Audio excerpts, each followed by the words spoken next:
الحمد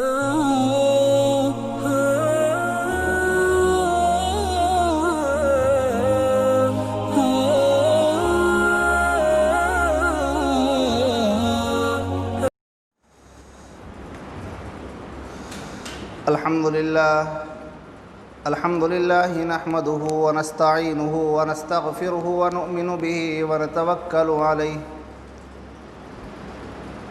ونعوذ بالله من شرور أنفسنا ومن سيئات أعمالنا من يهده الله فلا مضل له ومن يضلل فلا هادي له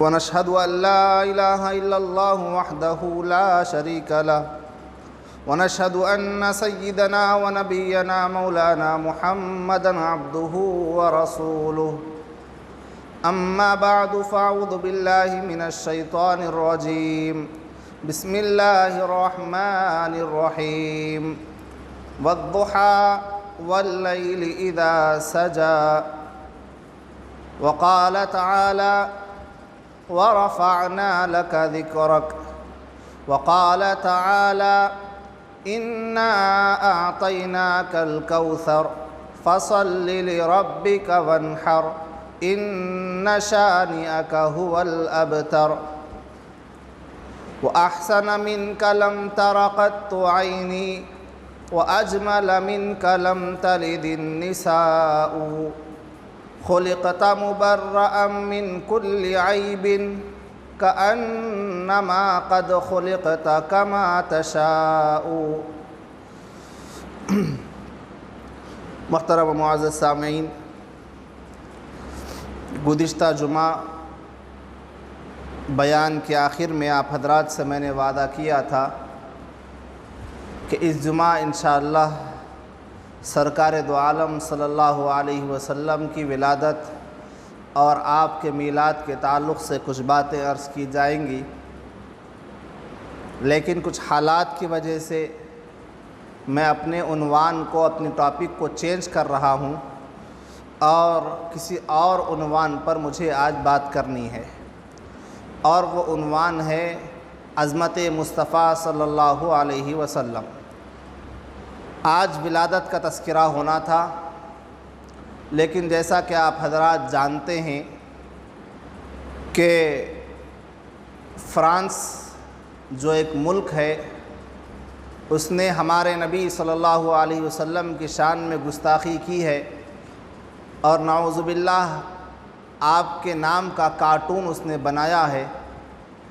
اس واسطے جنہوں نے ہمارے نبی صلی اللہ علیہ وسلم کی شان میں گستاخی کی، ہم اپنے اظہار سے، اپنی عقیدت سے، اپنی زبان اور بیان سے یہ ظاہر کر دیں گے اور کرنے کی کوشش کریں گے کہ ہمارے نبی صلی اللہ علیہ وسلم کا مقام اور مرتبہ کتنا بڑا ہے. اس واسطے آج ٹاپک کچھ اور میں نے اختیار کی ہے. رسول اللہ صلی اللہ علیہ وسلم کو اللہ رب العزت نے تمام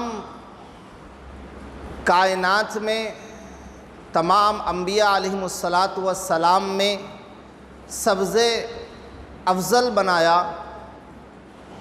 بلکہ آپ کو اس طریقے سے بنایا کہ جس طریقے سے گزشتہ جمعہ بھی میں نے آپ کے سامنے کہا کہ لولاک لما خلقت الافلاک، اگر میرے اور آپ کے آقا جناب محمد رسول اللہ صلی اللہ علیہ وسلم نہ ہوتے تو پھر دنیا ہی کو پیدا نہ کیا جاتا. نہ آدم ہوتے، نہ حوا ہوتی، نہ ابراہیم ہوتے، نہ اسماعیل ہوتے، نہ موسیٰ ہوتے، نہ عیسیٰ ہوتے، اگر میرے اور آپ کے آقا جناب محمد رسول اللہ صلی اللہ علیہ وسلم اس دنیا میں تشریف نہ لاتے. تو اس دنیا کا وجود جو آیا وہ سرکار دو عالم صلی اللہ علیہ وسلم کے صدقے میں آیا.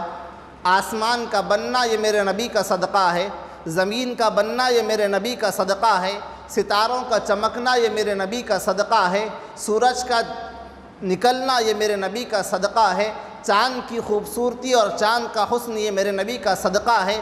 نباتات کا اگنا یہ میرے نبی کا صدقہ ہے، آسمانوں سے بارش کا اترنا یہ میرے نبی کا صدقہ ہے، موسموں کا تبدیل ہونا یہ میرے نبی کا صدقہ ہے، سمندروں میں روانی کا آنا یہ میرے نبی کا صدقہ ہے، ٹھنڈی ٹھنڈی ہواؤں کا چلنا یہ میرے نبی کا صدقہ ہے، بھوک لگی کچھ کھا لینے سے بھوک مٹ جاتی ہے، یہ بھوک کا مٹ جانا میرے نبی کا صدقہ ہے، پیاس کا مٹ جانا میرے نبی کا صدقہ ہے۔ الغرض دنیا کی ہر چیز میرے اور آپ کے آقا جناب محمد رسول اللہ صلی اللہ علیہ وسلم کا صدقہ ہے۔ وہ عظیم الشان نبی اللہ رب العزت نے ہم کو عطا فرمایا، اور اتنا عظیم الشان نبی اللہ رب العزت نے عطا فرمایا، اس کے بعد میں اللہ رب العزت ارشاد فرماتا ہے وَرَفَعْنَا لَكَ ذِكْرَكَ، اے نبی ہم نے آپ کی شان کو بلند کر دیا۔ میرے جذبات قابو میں نہیں ہیں کہ میں کیا کہوں، میں الفاظ میری زبان پر نہیں آ سک رہے۔ جب سے اس گستاخانہ کارٹون کے تعلق سے بات ذہن میں آئی، ایک عجیب و غریب قسم کی کیفیت ہے، الفاظ نکالنا چاہ رہا ہوں لیکن الفاظ میرے پاس نہیں آ رہے، میرے جذبات کا ساتھ نہیں دے پا رہے میرے الفاظ۔ ہمارا وہ نبی جس کے صدقے میں دنیا کو بنایا گیا، انسان، جانور، چرندے، پرندے جس نبی کے نام کے صدقے میں کھاتے ہیں، اس نبی کی شان میں گستاخی کرنے والا سب سے بڑا ظالم اور سب سے بڑا ناہنجار ہو سکتا ہے۔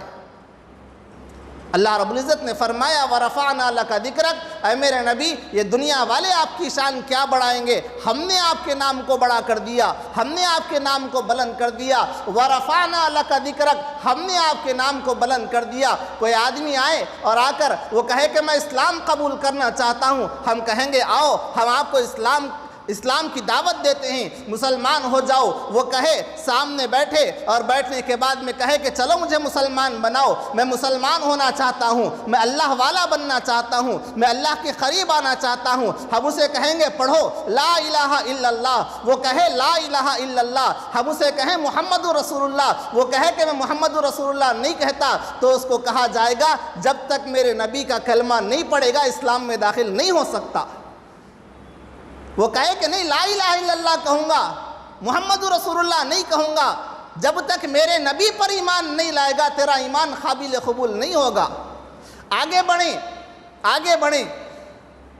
مؤذن اذان دیتا ہے، اسلام قبول ہو گیا، مسلمان بن گئے۔ اب مسلمان بننے کے بعد میں مؤذن اذان دیتا ہے نماز کے واسطے، اللہ اکبر اللہ اکبر اللہ اکبر اللہ اکبر، اشہد ان لا الہ الا اللہ اشہد ان لا الہ الا اللہ، حی علی الصلاۃ حی علی الفلاح، اللہ اکبر اللہ اکبر۔ مؤذن نے اذان ختم کر دی، اذان ختم ہوئی، فوراً مؤذن کو بلا کر کہا جائے گا دوبارہ اذان دے۔ وہ پوچھے گا میں نے تو اذان دے دی، کہا کہ تیری اذان قبول نہیں جب تک کہ تو نے اپنی اذان میں ہمارے نبی کا نام نہیں لیا۔ جب تک نبی کا نام نہ آئے نہ کلمہ مکمل، نہ اذان مکمل، نہ نماز مکمل۔ یہ اللہ رب العزت نے ہمارے نبی کو شان عطا فرمائی۔ اگر کوئی آدمی آئے، اور آگے میں آپ کو پڑھ کر بتلاؤں، امام اعظم ابو حنیفہ رحمۃ اللہ علیہ کا ایک مسئلہ آپ کے سامنے سناؤں۔ پہلے مسئلے کو سمجھیں، اس کے بعد میں پھر اس کی میں آپ کو تفصیل بتلاؤں گا۔ پہلے مسئلہ سمجھیں۔ 4 رکعت والی نماز، ظہر کی نماز مثال کے طور پر کوئی پڑھ رہا ہے تو 2 رکعت کے بعد جب وہ قاعدے میں بیٹھتا ہے تو کیا کیا پڑھتا ہے؟ التحیات پڑھتا ہے۔ التحیات پڑھنے کے بعد میں اس کو اٹھ جانا ہے، درود شریف 2 رکعت پر نہیں پڑھنا ہے، 4 رکعت پر پڑھنا ہے۔ امام اعظم ابو حنیفہ رحمۃ اللہ علیہ نے مسئلہ لکھا کہ اگر کوئی آدمی 4 رکعت والی نماز میں 2 رکعت پر بیٹھ جائے، 2 رکعت پر بیٹھ جائے اور بھول کر اللہم صلی علی پڑھ لے، بھول کر اللہم صلی علی یہاں تک پڑھ لے، اور اس کو یاد آ جائے کہ ارے بھائی یہ تو 2 رکعت ہوئے، مجھے تو اٹھنا ہے، التحیات پڑھ کر مجھے اٹھ جانا چاہیے تھا، اللہم صلی علی اتنا پڑھنے کے بعد میں اس کو یاد آ گیا، وہ اٹھ گیا، تو اس کی نماز ہو جائے گی، اس کی نماز ہو جائے گی۔ لیکن اگر کسی نے اللہم صلی علی محمد کہہ دیا تو پھر اس کو سجدے سے وہ کرنا واجب ہو جائے گا۔ امام اعظم ابو حنیفہ رحمۃ اللہ علیہ کا مسئلہ، امام اعظم ابو حنیفہ رحمۃ اللہ علیہ نے جب یہ مسئلہ لکھا، چند دن کے بعد میں خواب میں زیارت ہوئی آقائے نامدار جناب محمد رسول اللہ صلی اللہ علیہ وسلم کی ابو حنیفہ رحمۃ اللہ علیہ کو۔ امام اعظم ابو حنیفہ رحمۃ اللہ علیہ سے سرکار نے پوچھا، سرکار دو عالم صلی اللہ علیہ وسلم نے، کہ ابو حنیفہ تم نے لوگوں کو یہ کیا مسئلہ بتلایا؟ لوگوں کو یہ کیا مسئلہ بتلایا کہ اگر کوئی آدمی دوسری رکعت پر اللہم صلی علی پڑھ لے تو کوئی مسئلہ نہیں، نماز ہو جائے گی، سجدہ سہو کرنے کی ضرورت نہیں، اور اگر محمد میرا نام پڑھ لے تو پھر سجدہ سہو واجب، یہ کیسا مسئلہ تمہارا ہے؟ تو ابو حنیفہ رحمۃ اللہ علیہ نے فرمایا، اے اللہ کے نبی، بے شک میں نے یہ مسئلہ کہا ہے، اور میں نے مسئلہ یہ کہہ کر کہا ہے، اس واسطے کہا ہے کہ اے اللہ کے نبی، آپ کا نام ایسا نہیں ہے جو بھول سے نکلے، آپ کا نام تو وہ ہے جو ہمیشہ ذہن میں رہنا چاہیے، بھول کر آپ کا نام کیسے نکل سکتا ہے؟ آپ کا نام تو مکمل حاضری کے ساتھ کہنا چاہیے، بھول کر پڑھا، میرے نبی کا نام بھول کر لینے والا نہیں ہے، میرے نبی کا نام تو وہ ہے جو مکمل طریقے سے ادب کے ساتھ حاضری کے ساتھ لیا جائے، اس نے چونکہ بھول کر پڑھ لیا تھا، اس کے واسطے سجدہ سہو واجب ہے۔ تو اتنا عظیم الشان نبی اللہ رب العزت نے ہم کو عطا فرمایا، اس عظیم الشان نبی کی شان میں گستاخیاں اب سے نہیں، رسول اللہ صلی اللہ علیہ وسلم کے زمانے سے چلی آ رہی ہیں۔ آپ کا چچا ابو لہب اور اس کی بیوی، ان دونوں نے بھی رسول اللہ صلی اللہ علیہ وسلم کی شان میں گستاخیاں کی، اور بھی بہت سے لوگ تھے جنہوں نے رسول اللہ صلی اللہ علیہ وسلم کی شان میں گستاخیاں کی ہیں، اور اللہ رب العزت نے ان لوگوں کو ذلیل کیا، رسوا کیا ہے کہ جو نبی کی شان میں گستاخی کرے اللہ رب العزت اس کو بخشتا نہیں ہے۔ نمازیں چھوڑنے پر بخشش ہو سکتی ہے، زکوٰۃ کے نہ دینے پر بخشش ہو سکتی ہے، دوسرے فرض اعمال کے نہ کرنے کی وجہ سے بخشش ہو سکتی ہے، لیکن جس نے جان بوجھ کر نبی کی شان میں گستاخی کی اللہ رب العزت اس کو ہرگز ہرگز معاف نہیں کرتا۔ یہ ہمارے نبی کی شان ہے جو اللہ رب العزت نے بیان فرمائی ہے، وَرَفَعْنَا لَكَ ذِكْرَكَ، اے میرے نبی ہم نے آپ کے ذکر کو بلند کر دیا ہے، جہاں جہاں اذان ہوں گی اے میرے نبی، جہاں جہاں میرا نام لیا جائے گا وہاں وہاں آپ کا نام لیا جائے گا، کلمہ پڑھے گا میرا نام لے گا، آپ کا بھی نام لے گا، لا الہ الا اللہ کافی نہیں ہوگا، محمد رسول اللہ پڑھنا پڑے گا، اذان دے رہا ہے اللہ اکبر کہے گا کافی نہیں ہوگا، اشہد ان لا الہ الا اللہ کہے گا کافی نہیں ہوگا، اشہد ان محمد رسول اللہ کہنا ضروری ہوگا، تشہد پڑھے گا تو آپ کے اوپر درود بھیجنا واجب ہوگا، اگر درود بھیجے بغیر کوئی آدمی اپنی نماز کو ختم کرنا چاہے تو اس کی نماز قبول نہیں ہوتی۔ تو اتنا بڑا مقام اللہ کے نبی صلی اللہ علیہ وسلم کو عطا کیا گیا، اور اسی اللہ رب العزت کی عطا کی وجہ سے دشمنان اسلام کو موقع ملا کہ اگر مسلمان کو تنگ کرنا ہے، ان کو مارا گیا انہوں نے برداشت کر لیا، ان کی مسجدوں کو توڑا گیا انہوں نے برداشت کر لیا، اب ان کو ایسا زخم لگایا جائے جس زخم کو یہ برداشت نہ کر سکیں۔ اسی وجہ سے بار بار چند دن پہلے شہر بنگلور میں بھی اس قسم کا واقعہ پیش آیا تھا، رسول اللہ صلی اللہ علیہ وسلم کی شان میں گستاخی کی گئی تھی، اور پھر اب فرانس میں رسول اللہ صلی اللہ علیہ وسلم کی شان میں گستاخی کی گئی۔ ہم ان کو تکلیف یہ ہے کہ مسلمان آخر جس درجے کا بھی گرا ہوا ہو، کبھی نماز اس نے نہیں پڑھی، کبھی روزہ اس نے نہیں رکھا، کبھی اس نے جو ہے نا کوئی اچھا کام نہیں کیا، بس نام کا مسلمان ہے، شراب پیتا ہے، جوا کھیلتا ہے اور چوری کرتا ہے، زنا کرتا ہے، لیکن یہ مسلمان بڑا عجیب ہے کہ اتنے گناہ تو کرتا ہے لیکن جب نبی کا نام آتا ہے تو باادب ہو کر کھڑا ہو جاتا ہے، جب نبی کا نام آتا ہے تو باادب ہو جاتا ہے، نبی کی شان میں گستاخی ہونے نہیں دیتا۔ وہ ہوگا اپنی جگہ جواری، وہ ہوگا اپنی جگہ چور، وہ ہوگا اپنی جگہ زانی، وہ ہوگا اپنی جگہ بہت بڑا شراب پینے والا، لیکن جب مسئلہ نبی کی ذات کا آتا ہے تو ہر مسلمان کا دل نبی کی محبت اور عقیدت سے بھر جاتا ہے۔ لہذا ان لوگوں نے مسلمانوں کو ستانے کے واسطے اس قسم کا خاکہ پیش کیا کہ رسول اللہ صلی اللہ علیہ وسلم کے نعوذ باللہ گستاخی ان لوگوں نے کی. ہمیں کرنا تو کیا ہے، انشاءاللہ بات آگے آئے گی، لیکن اب ہماری ذمہ داری یہ بنتی ہے. وہ لوگ یہ چاہتے ہیں کہ نبی کے نام کو نعوذ باللہ مٹا دیا جائے. یہ تو ہرگز نہیں ہو سکتا. جب تک اللہ کا نام رہے گا ہمارے نبی کا نام رہے گا. لیکن ہمیں بھی یہ چاہیے کہ جب اس قسم کے حالات پیش آئیں تو پھر ہم اپنے نبی صلی اللہ علیہ وسلم کا تذکرہ زیادہ سے زیادہ کریں.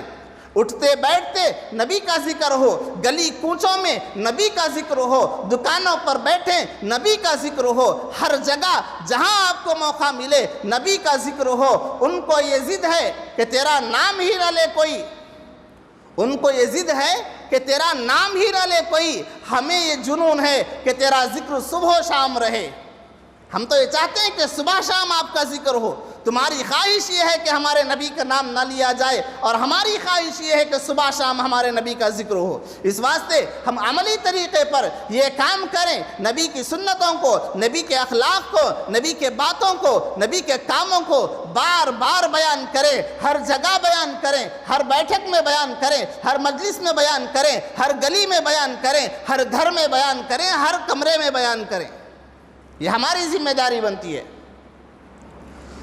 الغرض میں آؤں، رسول اللہ صلی اللہ علیہ وسلم کی شان جو میں آپ کے سامنے عرض کر رہا تھا، قرآن مجید کی آیت آپ اٹھائیں، سورہ قلم، نون والقلم وما یسطرون، 29واں پارہ، 29ویں پارے کا دوسرا سورہ. اس میں کچھ آیتیں ہیں، 10 آیتیں، اور دشمن تو بہت سے بڑے بڑے آئے. فرعون آیا، حامان آیا، شداد آیا، ابو لہب آیا، ابو جہل آیا. لیکن اللہ رب العزت نے کسی کو اتنا برا بھلا نہیں کہا. اللہ نے کسی کے تعلق سے اتنی لمبی آیتیں نازل نہیں کی. لیکن ایک شخص ولید ابن مغیرہ نام کا، اس نے رسول اللہ صلی اللہ علیہ وسلم کی شان میں گستاخی کی. یاد رکھیں اس چیز کو کہ جو نبی کی شان میں گستاخی کرتا ہے یا گستاخی کرنے والے کا ساتھ دیتا ہے، اللہ رب العزت دنیا ہی میں اس کو مزہ چکھا دیتا ہے. تو ولید ابن مغیرہ نے رسول اللہ صلی اللہ علیہ وسلم کی شان میں گستاخی کی، اور لوگوں کے درمیان میں کہا کرتا تھا کہ یہ دیوانہ ہے، یہ دیوانہ ہے. اور اس پروپیگنڈا کو اس نے اتنا پھیلایا کہ ہر ملنے والے کو، اٹھنے بیٹھنے والے کے سامنے یہ کہا کرتا تھا کہ محمد، نعوذ باللہ، محمد دیوانہ ہے، محمد دیوانہ ہے. اپنے حبیب، اپنے محبوب کی شان میں اس گستاخی کو اللہ رب العزت نے برداشت نہیں کیا. قرآن مجید کی 10 آیتوں کو نازل کیا. وَلَا تُطِعْ كُلَّ حَلَّافٍ مَّهِينٍ ہَمَّازٍ مَّشَّاءٍ بِنَمِيمٍ مَّنَّاعٍ لِّلْخَيْرِ مُعْتَدٍ أَثِيمٍ عُتُلٍّ بَعْدَ ذَلِكَ زَنِيمٍ. 10 برائیاں اللہ نے بیان کی. اس نے ایک برائی بیان کی، اللہ نے اس کی 10 برائیاں بیان کی. ولید ابن مغیرہ کی کہ وہ فلاں ہیں فلاں ہیں. اب ان آیتوں کے ترجمے اور تفسیر کا میرے پاس وقت نہیں ہے. اللہ رب العزت نے اس کی برائیاں بیان کی، چغل خور ہے، فلاں ہیں فلاں ہیں. سب سے آخر میں جو لفظ اللہ رب العزت نے اس ولید ابن مغیرہ کے بارے میں جو فرمایا، وہ کہا کہ وہ حرام زادہ ہے. میرے الفاظ نہیں ہیں، قرآن کہتا ہے اُتُلِّمْ بَعْدَ ذَلِكَ زَنِيمٍ. اٹھائیں سورہ قلم اٹھا کر ترجمہ دیکھیں. اللہ فرماتا ہے کہ ان سب چیزوں کے بعد سب سے بڑی برائی اس کی یہ ہے کہ حرام زادہ ہے، اپنے باپ کی اولاد نہیں ہے. اس لیے کہ جو اپنے نبی کی شان میں گستاخی وہی کر سکتا ہے جو حرام کی اولاد ہو.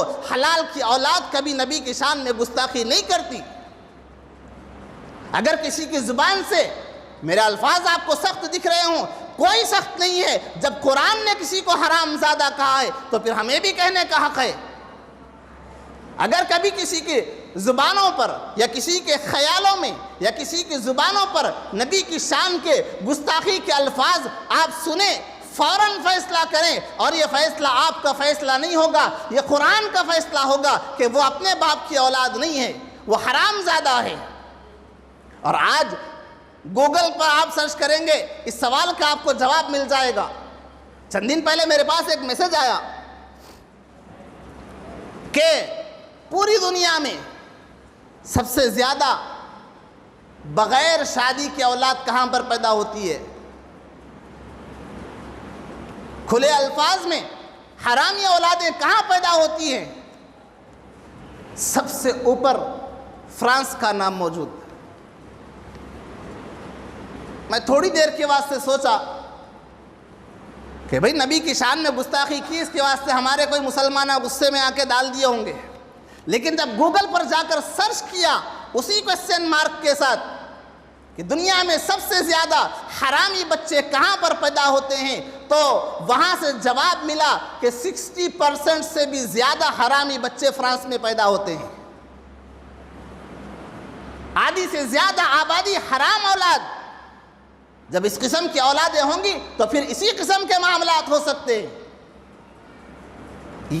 یہ کام کوئی عام آدمی نہیں کر سکتا۔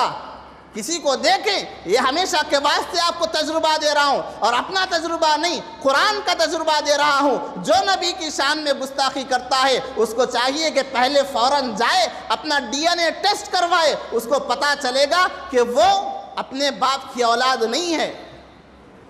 ولید ابن مغیرہ، جس کے بارے میں آیتیں نازل ہوئی، جس کو اللہ نے فرمایا کہ حرام زادہ، جیسے ہی اس کے پاس یہ بات پہنچی کہ آج مسلمانوں کے نبی پر یہ آیتیں نازل ہوئی، اور ان آیتوں میں ایک لفظ آخر میں یہ آیا کہ حرام زادہ ہے ولید ابن مغیرہ، تو اس نے فوراً تلوار نکالی۔ تلوار نکال کر جانا کہاں تھا؟ مسلمانوں کے پاس آتا، رسول اللہ صلی اللہ علیہ وسلم کے پاس آتا کہ مجھے حرام زادہ کیوں کہا؟ نہیں، تلوار نکالی، سیدھا ماں کے پاس پہنچا اور کہا کہ سچ سچ بتا، آج محمد نے کہا ہے اور ان پر اترنے والے قرآن میں میرے واسطے الفاظ آئے ہیں کہ میں حرام زادہ ہوں، اپنے باپ کی اولاد نہیں ہوں، سچ سچ بتا۔ آج تک محمد نے کبھی جھوٹ نہیں کہا، آج محمد نے میرے اوپر یہ طعنہ کسا ہے، سچ سچ بتا میرا باپ کون ہے؟ ماں نے کہا کہ بیٹا، محمد نے سچ کہا ہے، میرا کسی اور کے ساتھ تعلق ہو گیا تھا، اسی تعلق کی وجہ سے تو پیدا ہوا ہے۔ اس لیے میں عرض کرنا چاہتا ہوں کہ کوئی حلالی بیٹا، کوئی حلالی جوان، کوئی حلالی مرد، کوئی حلالی عورت نبی کی شان میں جان بوجھ کر گستاخی ہرگز نہیں کر سکتا۔ اور کیسے کرے کہ جس نبی کے واسطے سے اس کو رزق مل رہا ہے، جس نبی کے واسطے آسمانوں کو سجایا گیا، جس نبی کے واسطے زمین کو بچھایا گیا، جس نبی کے واسطے جو ہے نا سمندروں کو لگایا، سمندروں کو اللہ رب العزت نے بنایا، جس نبی کے واسطے پہاڑوں کو اللہ رب العزت نے میخ بنا کر گاڑا، جس نبی کے واسطے اللہ رب العزت نے تمام دنیا کو پیدا کیا، جس نبی کے واسطے آدم کو پیدا کیا، جس نبی کے واسطے نوح کو پیدا کیا، جس نبی کے واسطے ابراہیم کو، شیش کو، اسماعیل کو، موسیٰ اور عیسیٰ کو پیدا کیا، اس نبی کی شان میں گستاخی کیسے ہو سکتی ہے؟ اس شاعر نے بہت ہی بہترین اشعار کہے ہیں، میں لکھ کر لایا ہوں، اس سے پہلے بھی آپ حضرات نے سنے ہوں گے۔ ہمارے نبی کی شان اور عظمت اور مرتبہ کیا کہ نہ زمین، نہ آسمان، نہ دنیا کی کوئی چیزیں، اگر ہمارا نبی نہ ہوتا تو کچھ بھی نہ ہوتا، محمد نہ ہوتے تو کچھ بھی نہ ہوتا۔ نہ دنیا کی موجوں میں ہوتی روانی، نہ بہتا سمندر میں بیتاب پانی، نہ موسم کی جلوہ فشانی، نہ دنیا کی میٹھی کہانی، محمد نہ ہوتے تو کچھ بھی نہ ہوتا۔ نہ دور خلافت، نہ صدیق اکبر، نہ فاروق اعظم، نہ عثمان و حیدر، نہ ہوتے بلال، نہ ہوتے ابو ذر، نہ خالد، نہ حمزہ، نہ طلحہ، نہ جعفر، محمد نہ ہوتے تو کچھ بھی نہ ہوتا۔ نہ ہم تم بھی ہوتے نہ یہ بات ہوتی، نہ ہم تم بھی ہوتے نہ یہ بات ہوتی، نہ تم سے ہماری ملاقات ہوتی۔ نہ ہم تم بھی ہوتے نہ یہ بات ہوتی، نہ تم سے ہماری ملاقات ہوتی، نہ شمس و قمر اور نہ دن رات ہوتی، بس اللہ ہی اللہ کی ایک ذات ہوتی، محمد نہ ہوتے تو کچھ بھی نہ ہوتا۔ اتنا عظیم الشان نبی اللہ رب العزت نے ہمیں عطا کیا، جس کے صدقے میں دنیا کھا رہی ہے، اس نبی کی شان میں گستاخی کیسے کی جا سکتی ہے؟ اور اس گستاخی پر کرنے والوں نے گستاخی کر دی، لیکن افسوس کا مقام ہے کہ ہماری موجودہ حکومت بھی اس کی حمایت میں کھڑی ہوئی، لیکن ہمیں پریشان ہونے کی ضرورت نہیں۔ ہماری حکومت فرانس کے ساتھ میں کھڑے ہو کر اس کی حمایت کا اعلان کرتی ہے کہ ہم فرانس کے ساتھ میں ہیں۔ میں آپ کو ایک اور واقعہ سنا کر اپنی بات کو ختم کروں۔ ہماری حکومت کے اس رویے کو یاد رکھیں، آگے چل کر میں آپ کے سامنے بتلاؤں گا کہ اس کے کیا حالات پیش آئیں گے۔ رسول اللہ صلی اللہ علیہ وسلم کی اولاد میں حضرت قاسم پیدا ہوئے، لڑکا، انتقال ہو گیا۔ پھر دوسرا لڑکا رسول اللہ صلی اللہ علیہ وسلم کو بیٹا حضرت عبداللہ پیدا ہوئے، انتقال ہو گیا۔ اب باپ کی جو نسل چلتی ہے وہ بیٹوں سے چلتی ہے، بیٹیاں تو کسی اور گھر کو چلے جاتی ہے، وہ ہو جاتی ہے۔ ہمارے خاندان کی بچی تھی، کسی اور خاندان میں چلے گی تو پھر اس خاندان کا ہو گیا۔ نواسا جب بڑا ہوتا ہے تو خاندان پوچھا جائے تو کیا کہتا ہے؟ دادا، دادا کا نام لیتا ہے۔ تو اولاد جو چلتی ہے آگے چلتی ہے، بیٹوں سے چلتی ہے، نسلیں جو چلتی ہیں وہ بیٹوں سے چلتی ہیں، بیٹیاں تو کسی اور گھر میں جا کر بیاہی جاتی ہیں۔ تو جب دونوں کا انتقال ہوا تو مشرکین مکہ نے طعنہ دینا شروع کیا کہ دیکھو محمد کی تو اولاد ہی نہیں ہے، بیٹیاں ہیں، بیٹے تو انتقال کر جا رہے ہیں، ہمیں پریشان ہونے کی ضرورت نہیں ہے۔ مشرکین مکہ نے آپس میں کہا کہ ہمیں پریشان ہونے کی ضرورت نہیں ہے، یہ چند دن کا مسئلہ ہے، ان کی اولاد آگے نہیں بڑھے گی، ان کا خاندان آگے نہیں بڑھے گا، ان کی نسل آگے نہیں بڑھے گی، ان کا نام بھی آگے نہیں بڑھے گا۔ ابتر کہتے ہیں، ابتر کہتے ہیں جس کی دم کٹی ہوئی ہو، دم کٹا جس جو ہوتا ہے اس کو ابتر کہتے ہیں۔ تو وہ لوگ رسول اللہ صلی اللہ علیہ وسلم کو نعوذ باللہ طعنہ دیا کرتے تھے کہ آپ تو دم کٹے، یعنی کہ آپ کی نسل آگے چلنے والی نہیں ہے، طعنہ دیتے تھے۔ اللہ رب العزت نے جب ان کے طعنوں کو اللہ رب العزت نے دیکھا، اللہ رب العزت نے سورہ کوثر نازل کی، اِنَّا أَعْطَيْنَاكَ الْكَوْثَرَ فَصَلِّ لِرَبِّكَ وَانْحَرْ إِنَّ شَانِئَكَ هُوَ الْأَبْتَرُ۔ اے نبی، ہم نے آپ کو خیر کثیر عطا کیا، دنیا میں بھی عطا کیا، آخرت میں بھی عطا کیا۔ فَصَلِّ لِرَبِّكَ وَانْحَرْ، بس آپ نمازیں پڑھیے، قربانی دیجئے، اپنے دشمنوں کے ان طعنوں پر آپ غور نہ کریں۔ اِنَّ شَانِئَكَ هُوَ الْأَبْتَرُ، جو آپ کا دشمن ہے، جو آپ کی شان میں گستاخیاں کرنے والا ہے، انشاءاللہ وہی بے نام ہو کر رہ جائے گا۔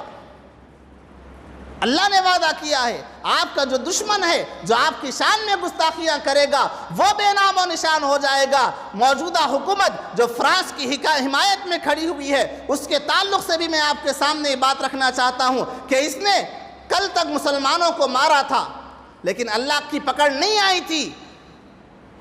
اس نے NRC کا قانون نافذ کیا، اللہ کی پکڑ نہیں آئی تھی۔ ہم یہ سمجھ رہے تھے کہ ہمارے گناہوں کا نتیجہ ہے کہ اتنا ظلم ہونے کے باوجود بھی اللہ کی پکڑ نہیں آ رہی۔ کہیں پر مسلمانوں کو پکڑ کر مارا جا رہا تھا، کہیں اخلاق کو مارا گیا، کہیں کسی اور کو مارا گیا، کہیں کسی اور کو مارا گیا، دردناک طریقوں سے مارا گیا، لیکن اللہ کی پکڑ نہیں آئی۔ لیکن اس ظالم حکومت نے اب جو غلطی کی ہے، نبی کی گستاخی کرنے والے کی حمایت کر کے اس نے جو غلطی کی ہے، انشاءاللہ آئندہ وقتوں میں ہم دیکھیں گے اللہ ان کے نام و نشان کو مٹا کر رکھ دے گا۔ ہمارا ظلم، ہمارے اوپر ہونے والا ظلم ہمارے گناہوں کی وجہ سے تھا۔ ہماری مسجدوں کو ہمارے سامنے شہید کیا گیا ہمارے گناہوں کی وجہ سے تھا، لیکن اب مسئلہ نبی کی حرمت کا آیا ہے۔ جب نبی کی حرمت کا واقعہ ہوتا ہے، جب نبی کی حرمت کا معاملہ آتا ہے، تو پھر اللہ رب العزت گستاخی کرنے والوں کو دنیا میں بھی سزا دیتا ہے، آخرت میں بھی سزا دیتا ہے۔ اب ان کا نام و نشان ختم ہو جائے گا، جیسا کہ ان لوگوں کا ختم ہوا تھا جو رسول اللہ صلی اللہ علیہ وسلم کی شان میں گستاخی کرتے تھے، جیسا ان کا نام و نشان ختم ہو گیا، یہ نبی کی شان میں گستاخی کرنے والے ان کا نام بھی ختم ہو جائے گا، اور ان کی حمایت کرنے والی ہماری حکمران جماعتوں کا نام و نشان بھی انشاءاللہ ختم ہو جائے گا۔ اب انتظار کریں، آپ انتظار کریں، اللہ ایسی منہ کی کھلائے گا ان کو کہ آپ یاد کریں گے کہ ہاں ہمارے نبی کی شان میں گستاخی کرنے والے کی حمایت کرنے والے کا یہی انجام ہو سکتا ہے۔ الغرض رسول اللہ صلی اللہ علیہ وسلم کی شان میں ذرا سی بے ادبی بھی اللہ رب العزت کو پسند نہیں۔ اتنا عالی مقام اللہ نے ہم کو نبی دیا۔ سورہ حجرات آپ اٹھا کر دیکھیں، رسول اللہ صلی اللہ علیہ وسلم کے سامنے ایک مرتبہ حضرت ابو بکر، حضرت عمر دونوں بیٹھے ہوئے ہیں، کسی چیز کے بارے میں مشورہ چل رہا ہے۔ تفصیل بڑی لمبی ہے، اس واسطے کیا مشورہ تھا میں اس کو ذکر نہیں کر سکتا، اب مختصر مجھے عرض کرنا ہے کہ بات چل رہی ہے۔ حضرت ابو بکر کہتے ہیں کہ کسی کو امیر بنایا جائے لشکر کا، حضرت عمر کہتے ہیں کہ کسی اور کو امیر بنایا جائے۔ دونوں کا ایک اپنا خیال تھا۔ رسول اللہ صلی اللہ علیہ وسلم خاموش بیٹھے ہوئے، حضرت ابو بکر کہتے ہیں کہ نہیں ان کو بنایا جائے، حضرت عمر کہتے ہیں کہ نہیں ان کو بنایا جائے۔ دونوں کی آپس کی گفتگو چل رہی ہے۔ گفتگو ہوتے ہوتے تھوڑی سی آواز اونچی ہو گئی، حضرت ابو بکر کی اور حضرت عمر کی۔ تھوڑی سی آواز بڑی ہو گئی، جبرائیل آ جاتے، بتلا دیا جاتا۔ کتنے طریقے ایسے ہیں جو جبرائیل علیہ السلام نے آ کر بتلائے لیکن قرآن میں نہیں آیا۔ وضو کرنے کا طریقہ قرآن کی آیت ہے، ٹھیک ہے، نماز پڑھنے کا طریقہ قرآن میں نہیں ہے، جبرائیل آئے بتلا کر چلے گئے۔ اذان دینے کا طریقہ خواب کے ذریعے سے بتلا دیا گیا۔ اب حضرت ابو بکر اور حضرت عمر جو رسول اللہ صلی اللہ علیہ وسلم کے سامنے بیٹھ کر ایک مرتبہ بلند آواز سے بات کر لیے، اللہ رب العزت چاہتا تو کسی کے خواب میں جبرائیل کو بھیج دیتا، ابو بکر اور عمر کے خواب میں جبرائیل کو بھیج دیتا کہ جبرائیل جاؤ میرے نبی کے یاروں سے کہو کہ ذرا آہستہ بات کیا کریں۔ نہیں، قیامت تک آنے والے لوگوں کو سبق دینا تھا کہ نبی کتنا عالی مقام ہے کہ اس کے سامنے بیٹھ کر کوئی اونچی آواز میں بات نہیں کر سکتا۔ اللہ نے سورہ حجرات کی 10 آیتیں نازل کر دی۔ یا ایھا الذین آمنوا لا ترفعوا اصواتکم فوق صوت النبی ولا تجہروا لہ بالقول کجہر بعضکم لبعض ان تحبط اعمالکم وانتم لا تشعرون۔ اے لوگوں، نبی کی آواز کے سامنے، نبی کے سامنے اپنی آوازوں کو بلند نہ کرو۔ اگر تم نے نبی کی آواز کے سامنے اپنی آواز کو بلند کیا، یاد رکھو اللہ تمہارے پورے اعمال کو بگاڑ کر رکھ دے گا۔ تم ہوگے نمازی، تم ہوگے روزے دار، تم ہوگے حج کرنے والے، تم ہوگے زکوٰۃ دینے والے، صدقہ کرنے والے، جہاد میں جانے والے، لیکن نبی کے دربار میں بیٹھ کر نبی کی شان میں گستاخی کی، اللہ تمہارے اعمال کو برباد کر کے رکھ دے گا۔ یہ مسلمانوں سے کہا جا رہا ہے، یہ صحابہ اکرام سے مخاطب ہوا جا رہا ہے۔ وہ صحابہ جن کے واسطے جنت کی بشارتیں آئیں، اللہ رب العزت نے ان کو بھی خبردار کیا کہ ہر چیز برداشت کر لی جا سکتی ہے، نبی کی شان میں گستاخی برداشت نہیں کی جا سکتی، لہذا آئندہ جب آؤ تو احتیاط کے ساتھ بات کرنا، اپنی آوازوں کو بلند نہ کرنا۔ اس آیت کے نازل ہونے کے بعد میں حضرت ابو بکر کی حالت یہ تھی، رسول اللہ صلی اللہ علیہ وسلم کی مجلس میں بیٹھتے تھے، بات کرتے تھے، اتنا آہستہ بات کرتے تھے، کبھی کبھی رسول اللہ صلی اللہ علیہ وسلم کو 2-3 بار پوچھنا پڑتا تھا کہ ابو بکر کیا بول رہے ہو، اتنی دھیمی آواز۔ اور حضرت عمر کی حالت یہ ہو گئی تھی، جب کبھی رسول اللہ صلی اللہ علیہ وسلم کی مسجد میں آتے، مسجد میں آنے سے پہلے باہر رکتے، زمین سے 4-5 کنکریاں اٹھا لیتے اور اپنے منہ میں ڈال لیتے تھے، آواز نہ نکلے، نہ رہے بانس نہ بجے بانسری، آواز نہ نکلے۔ نبی کی شان میں گستاخی ہو گئی تو پورے حج ختم، پورے عمرے ختم، پورا ایمان ختم، پورے اعمال ختم۔ اتنا عالی شان اللہ رب العزت نے ہم کو نبی عطا کیا ہے، لہذا ایسے نبی کی شان میں گستاخی کرنے والے، جیسا کہ میں نے شروع میں کہا، اس جملے کو یاد رکھیں، حرامی ہو سکتے، حلالی ہرگز نہیں ہو سکتے۔ میرے ان الفاظ کو سن کر نئے آنے والے ساتھی پریشان نہ ہوں کہ یہ الفاظ کیوں کہے جا رہے ہیں، میں نہیں کہہ رہا، قرآن کہتا ہے عُتُلٍّ بَعْدَ ذَلِكَ زَنِيمٍ۔ رسول اللہ صلی اللہ علیہ وسلم کی شان میں گستاخی کرنے والا ایک اور ملعون رسول اللہ صلی اللہ علیہ وسلم کے زمانے میں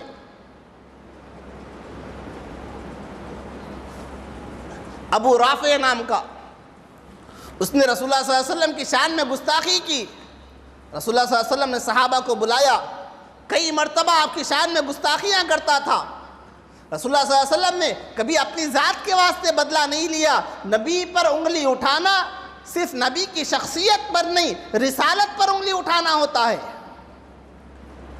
رسول اللہ صلی اللہ علیہ وسلم نے اپنے صحابہ کو بلایا اور بلا کر کہا کہ فلاں ابو رافع نام کا یہودی ہے جو میرے تعلق سے غلط باتیں کرتا ہے اور میرے تعلق سے گندی باتیں کرتا ہے، جاؤ اور جا کر اس کی گردن اس کے جسم سے الگ کر دینا۔ اللہ کی طرف سے حکم آیا۔ رسول اللہ صلی اللہ علیہ وسلم نے صحابہ کو تیار کیا۔ حضرت عبداللہ ابن عتیق رضی اللہ تعالیٰ عنہ کچھ صحابہ کو لے کر اندر گئے، قلعے میں رہتا تھا وہ یہودی، گئے وہاں پر بڑی ہی چالاکی کے ساتھ قلعے کے اندر پہنچے۔ عبداللہ ابن عتیق رضی اللہ تعالیٰ عنہ فرماتے ہیں میں پہنچا قلعے میں، جس کمرے میں وہ رہتا تھا وہ یہودی، میں وہاں پر پہنچا، میرے ہاتھ میں تلوار تھی، میں نے اس کو ٹٹولا، میں نے دیکھا کہ 4-5 لوگ وہاں پر رہتے ہیں۔ بخاری کا واقعہ میں آپ کے سامنے سنا رہا ہوں۔ وہ کہتے ہیں عبداللہ ابن عتیق رضی اللہ تعالیٰ عنہ، مجھے خیال آیا کہ 4-5 لوگ سوئے ہوئے ہیں، کسی اور کو میں مار دیا پھر یہ بچ جائے گا، اس واسطے پردے کے پیچھے ٹھہر کے آواز دی ابو رافع۔ ان فوراً اٹھا، میرے کو کوئی بلانے کے واسطے آئے، جس کا نام لیا انہیں اٹھا، پہچان لیا انہیں سے، تلوار لے کے مارے،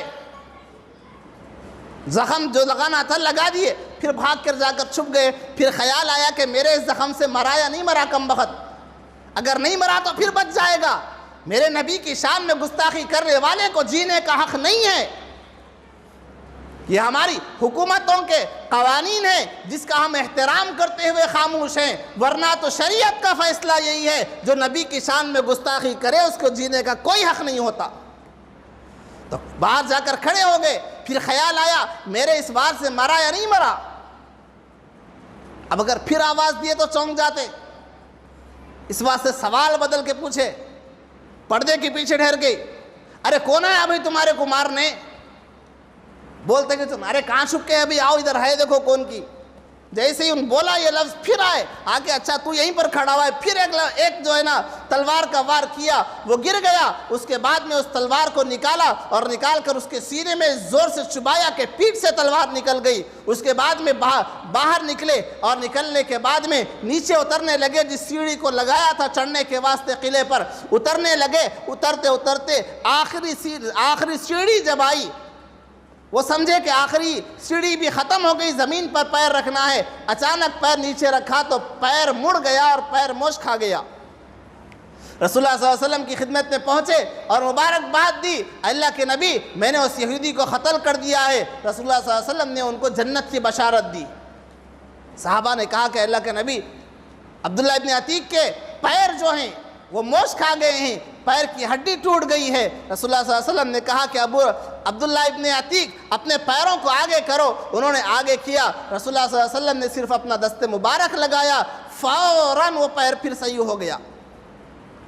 اس کے بعد میں پھر عبداللہ ابن عتیق رضی اللہ تعالیٰ عنہ کے فضائل بیان کیے اور کہا کہ کسی کو اختیار نہیں ہے کہ وہ عبداللہ ابن عتیق کو کوئی جملہ کہے، یہ میری محبت میں گیا تھا اور میری محبت کا اس نے بدلہ لے لیا۔ الغرض میں یہاں پر آخری میں پھر یہی بات کر کے اپنی بات کو ختم کرنا چاہتا ہوں کہ اللہ رب العزت نے اپنے نبی کے مقام کو بہت اونچا کیا، بہت بلند کیا۔ اب جو نبی کی شان میں گستاخی کرنے کی کوشش کرے گا یا اس گستاخی کرنے والے کی حمایت کرے گا، اللہ رب العزت دنیا میں بھی اس کو سزا دے گا، آخرت میں بھی اس کو سزا دے گا، دنیا سے اس کا نام و نشان انشاءاللہ ثم انشاءاللہ بہت جلد ختم کر دیا جائے گا۔ اللہ رب العزت سے دعا ہے اللہ رب العزت ہم سب کو رسول اللہ صلی اللہ علیہ وسلم کی تعلیمات پر عمل کرنے کی توفیق عطا فرمائے، آمین۔ وآخر دعوانا الحمدللہ رب العالمین۔